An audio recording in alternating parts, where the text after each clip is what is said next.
올 한 해도 하나님께서 우리 가정과 교회에 베푸신 은혜가 큽니다. 하늘과 땅, 산과 강, 논과 밭 곳곳에 하나님의 은혜가 미치지 않는 곳이 없습니다. 공중에 나는 새를 보고 들에 핀 꽃들을 보십시오. 강이나 바다에 헤엄치고 다니는 물고기들을 보십시오. 하나님이 입히시고 먹이시는 은혜가 온 자연세계에 가득하지 않습니까? 햇빛을 주시고 공기를 주시고 일용할 양식으로 우리를 먹여주신 감사하신 하나님입니다. 추수감사주의를 맞아서 성경 요절을 하나를 우리가 암송하고 그 말씀을 우리 모두의 삶에 깊이 새겼으면 하는 바람입니다. 오늘 읽은 본문 데살로니가전서 5장 18절 말씀입니다. 우리 다시 한번 읽어볼까요? 시작. 범사에 감사하라. 이것이 그리스도 예수 안에서 너희를 향하신 하나님의 뜻이니라. 데살로니가전서 5장 18절 말씀. 자, 한 번 더요. 암송하시기 바랍니다. 시작. 범사에 감사하라. 이것이 그리스도 예수 안에서 너희를 향하신 하나님의 뜻이니라. 데살로니가전서 5장 18절 말씀. 눈을 감으십시오. 눈 감으시고 시작. 범사에 감사하라. 이것이 그리스도 예수 안에서 너희를 향하신 하나님의 뜻이니라. 데살로니가전서 5장 18절 말씀. 아멘. 범사에 감사하라. 범사는 모든 환경, 모든 처지를 말하고 있습니다. 하나님께서 우리 각자 태어난 것도 다르고 자란 것도 다르고 또 받은 재능도 다르고 그렇지만은 우리가 어떠한 상황과 처지 안에 있든지 간에 그곳에서 감사하라는 겁니다. 하나님께서 어느 곳에 우리를 태어나게 하셨고 어떤 곳에서 자라게 하셨든지 간에 감사하는 것. 왜냐하면 그것이 하나님의 주권을 인정하는 것이고 하나님을 믿는 것을 의미하기 때문에 그렇습니다. 바울이 편지를 이렇게 했는데 데살로니가 편지를 했는데 데살로니가 교회가 어떠한 교회입니까? 이 데살로니가 교회는 핍박받는 교회였습니다. 사도 바울이 그곳 회당에서 이렇게 복음을 전하도록 허락했다고 해서 회당을 책임지고 있는 회당장 야이로가 끌려가기로 했고 회당장 야손이 끌려가기도 했고 박해가 너무 심해서 바울이 데살로니가를 떠나서 베레아로 또 이렇게 피신하기도 해야만 했습니다. 이렇듯 데살로니가 교회는 핍박받는 교회임에도 불구하고 사도 바울은 편지하면서 범사에 감사하라. 이것이 그리스도 예수 안에서 너희를 향하신 하나님의 뜻이니라 라고 했습니다. 여러분, 독생자까지 내어주신 하나님이라면은 고난에도 뜻이 있지 않겠습니까? 아마도 여러분들 가운데 기쁘고 즐거운 분도 있을 것이고 또 어떤 분은 힘들고 어려운 분들도 있을 것입니다.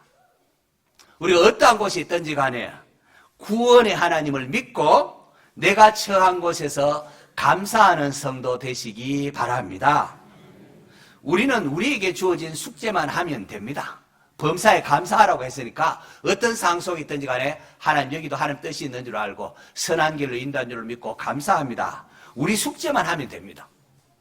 내가 있는 곳이 어떠하든지 간에 그곳에서 감사하면은 그 다음의 것은 누가 하시지요? 하나님이 하십니다. 우리보다 우리를 더 잘 아시는 하나님께서 모든 것이 합력하여 선을 이루게 하실 것입니다. 감사하는 자에게 하나님의 구원이 속히 임한다고 했습니다. 우리 함께 날 구원하신 주 감사, 우리 함께 찬양하도록 하겠습니다.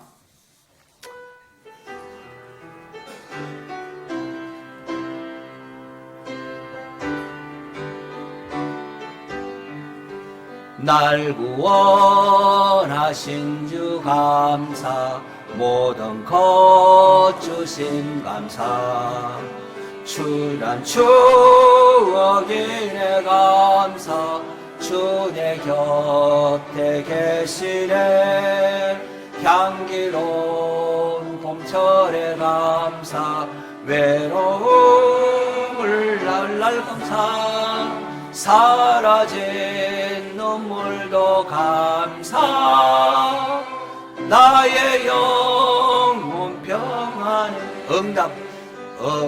응답하신 기도 감사 거절하신 것 감사 헤쳐나온 풍랑 감사 모든 것 채우시네 아픔과 기쁨도 감사 절망 중위로 감사 청량 못할 은혜 감사 크신 사랑 감사해 길가에 장미꽃 감사 장미꽃가시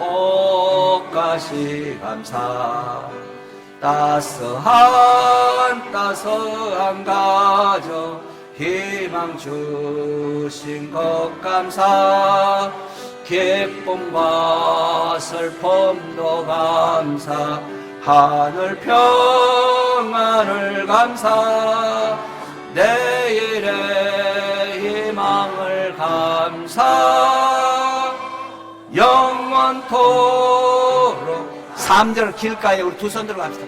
길가에 장미꽃 감사 장미꽃가시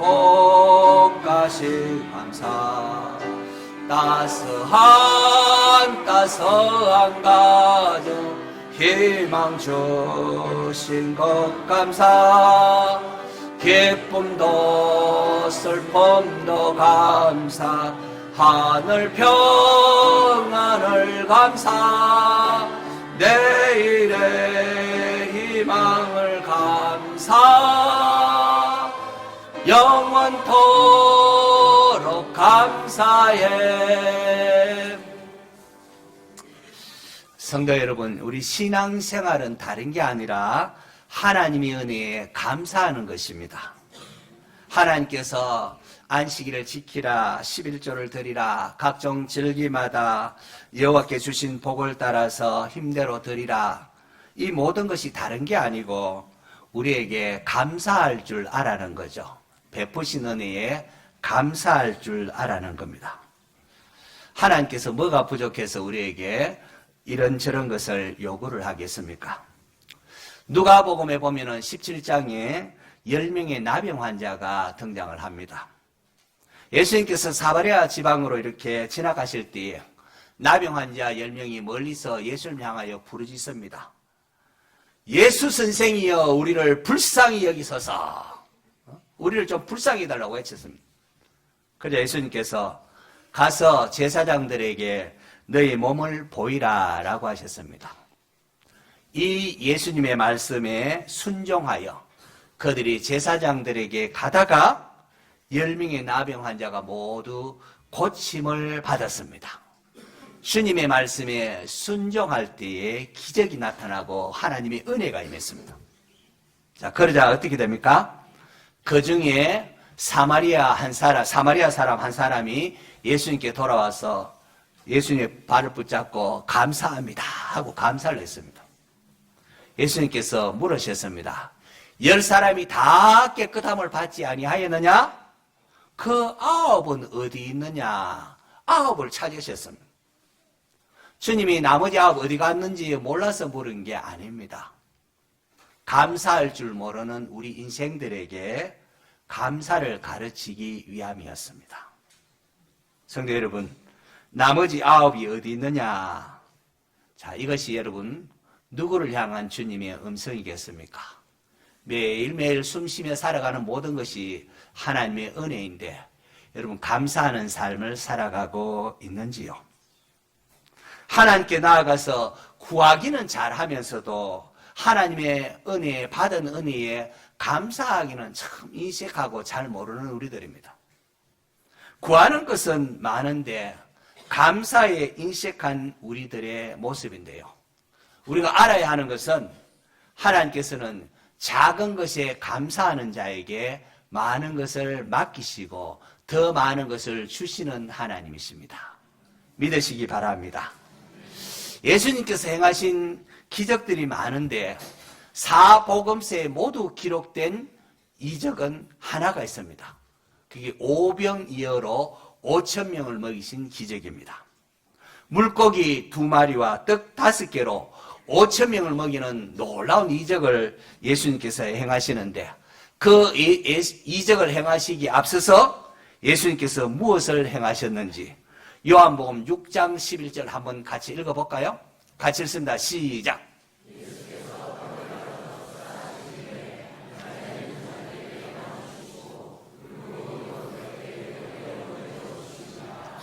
오병이어 어린아이의 도시락입니다. 예수님께서 그 떡을 가지고 축사하시고 give thank you로 이렇게 보내요. 감사하시고 앉아있는 나눠주라 하시고 물고기도 또 그렇게 하나님 감사하시고 나눠줬습니다. 감사하고 나눠주니까 어떤 일이 벌어집니까? 5,000명이 다 배불리 먹고도 남은 조각을 거두니까 12광줄에 가득 차는 이런 놀라운 하나님의 은혜의 이적이 일어났습니다.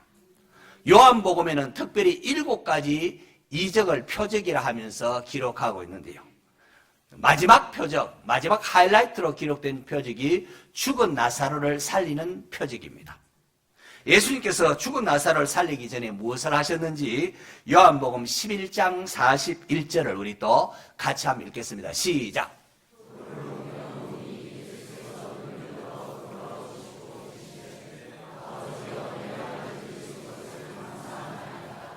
나사로가 죽어있는 무덤, 죽은 냄새가 나는데 돌을 막아놨는데 그 돌을 옮겨 놓으라 순종을 합니다. 돌을 옮겨 놓으니까 예수님께서 눈을 하늘 우르르 보시고 하시는 말이 아버지여 내 말을 들으신 것을 무엇합니다? 감사하나이다. 그렇게 감사하나이다 하고 나사로야 나오너라 하니까 죽은 나사로가 살아났습니다. 역대하 20장에 보면은 모압과 암몬의 연합군이 예루살렘을 침략한 이야기가 기록되어 있습니다. 군사적인 힘으로 이 적들을 막을 힘이 없었던 유다왕 여호사밧이 그때 어떤 일을 행하는고 역대하 20장 21절 또 한번 볼까요? 같이 읽습니다. 시작.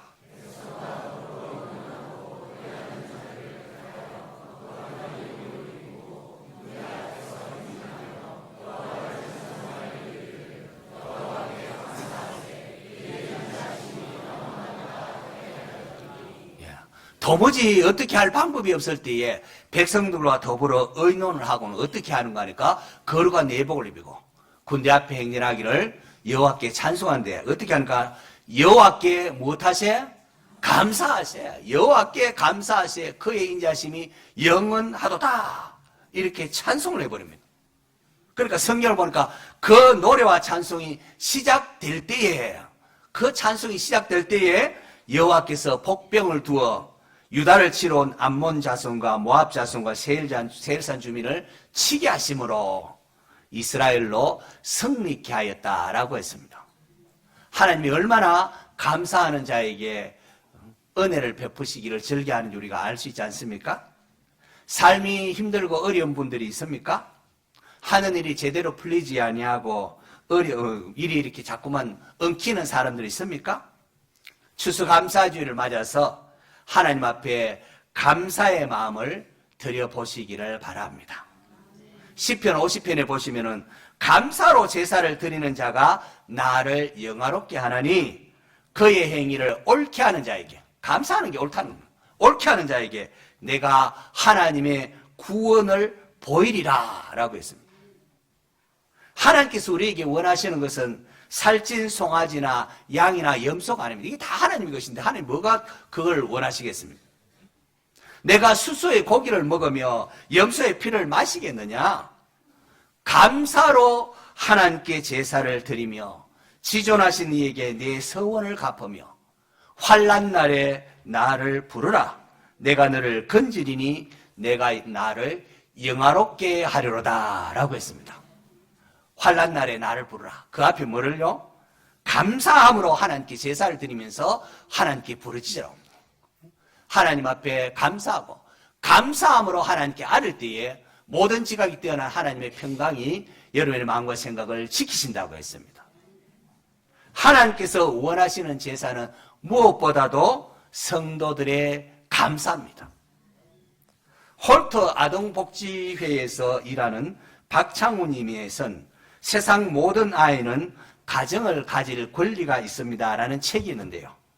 거기에 보면은 한 해외에 입양된 아이가 어느 정도 커서 엄마에게 보낸 편지가 나와 있습니다. 이런 편지입니다. 한번 볼까요?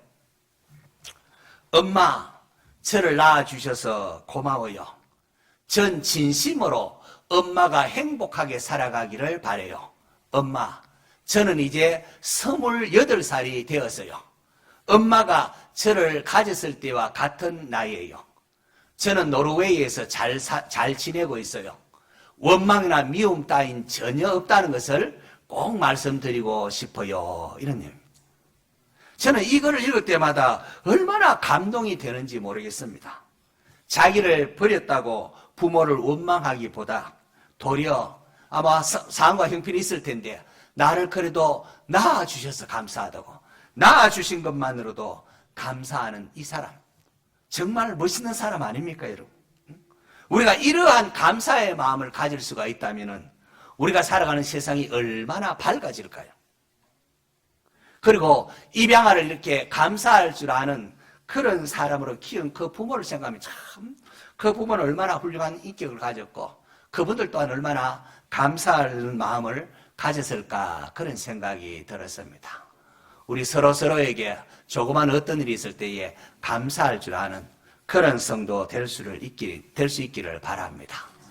우리 믿음이 참된 것이라면 거기에는 반드시 감사가 있기 마련입니다. 날 구원하신 주님에 대한 감사가 삶의 모든 영역에서 나타납니다. 구원의 은혜에 진정으로 감사하는 사람은 삶의 방향이 달라집니다. 영혼이 멸망할 수밖에 없고 지옥에 떨어질 수밖에 없는 우리를 구원해 주신 그 주님의 은혜를 생각하면 감사해서 이제 사나 죽으나 주님을 위하여 살겠습니다. 사업을 해도 공부를 해도 날 위해 피하신 주님의 은혜에 감사하면서 그분의 영광을 위하여 살게 된다는 거죠. 오늘 예배 드리러 나온 내 모습 속에 감사가 있는지 여러분 점검하시기를 바랍니다. 감사가 없는 헌금, 감사가 없는 봉사, 감사가 없이 뭐 한다는 헌신, 이게 다 가짜입니다. 감사를 잃어버리면은 자기 의를 주장합니다. 나는 그래도 이렇게 하는데 저 사람은 왜 이래? 하면서 다른 사람을 비난하게 되죠. 성도는 구원의 은혜에 대한 감사가 있어야 참된 봉사를 할 수가 있고, 구원의 은혜에 대한 감사가 있을 때에 즐거운 섬김이가 될 수가 있습니다. 나는 이렇게 열심히 봉사하는데 아무개는 왜 하지 않느냐? 그렇게 하지 마시기 바랍니다. 봉사할 수 있다는 자체가 하나님의 은혜고, 봉사했다는 자체가 복받은 사람입니다. 신앙생활은 하나님의 은혜를 깨달아 감사하며 사는 것이라고 했습니다. 늘 당연한 것으로만 여겼던 햇빛, 공기, 물, 시간, 남편, 아내, 자녀들, 교회, 직분, 직장, 이 모든 것들이 사실은 감사할 조건들입니다. 찬송가 23장 부른 것처럼 만입이 내게 있으면 그 입 다 가지고 내 구주 주신 은총을 늘 찬송하겠네. 이러한 마음으로 우리가 살아가는 일평생 될 수 있기를 바랍니다. 벌써 이제 날씨가 차갑고 겨울이 성큼 가까워 오고 있지 않습니까? 2024년을 이제 마무리해야 되는 그런 계절에 접어들었습니다. 훌쩍 지나가버린 지난 날을 불평하거나 후회하기보다는 지금까지 지내온 것에 감사하고 또 앞으로 펼쳐질 하나님의 은혜를 기대하며 감사함으로 하나님께 영광을 돌릴 수 있기를 바랍니다. 범사에 감사하라. 이것이 그리스도 예수 안에서 너희를 향하신 하나님의 뜻이니라. 데살로니가전서 5장 18절 말씀. 이 말씀을 추수감사주의를 맞으면서 요절로 삼으시고 이 말씀을 우리의 심령에 아주 새기면서 삶에 실천하시기 바랍니다. 그렇게 하시면은 하나님께서 감사하는 자에게 베푸시는 은혜와 복을 여러분들이 받아낼 수가 있겠습니다. 다시 한 번 더 암송해 볼까요? 시작. 범사에 감사하라. 이것이 그리스도 예수 안에서 너희를 향하신 하나님의 뜻이니라. 데살로니가전서 5장 18절 말씀. 이 말씀을 꼭 요절로, 하나님, 내가 이 말씀을 요절로 암송하고 이 말씀을 내 말씀으로, 하나님 주신, 나에게 주신 말씀으로 그렇게 알고 실천하겠습니다. 실천하시기 바랍니다. 실천할 때에 하나님께 또 다른 또 어떤 은혜를 베풀으실지 놀라운 은혜가 임하는 것을 여러분 간증할 수 있는 그런 성도들 될 수 있기를 축원합니다.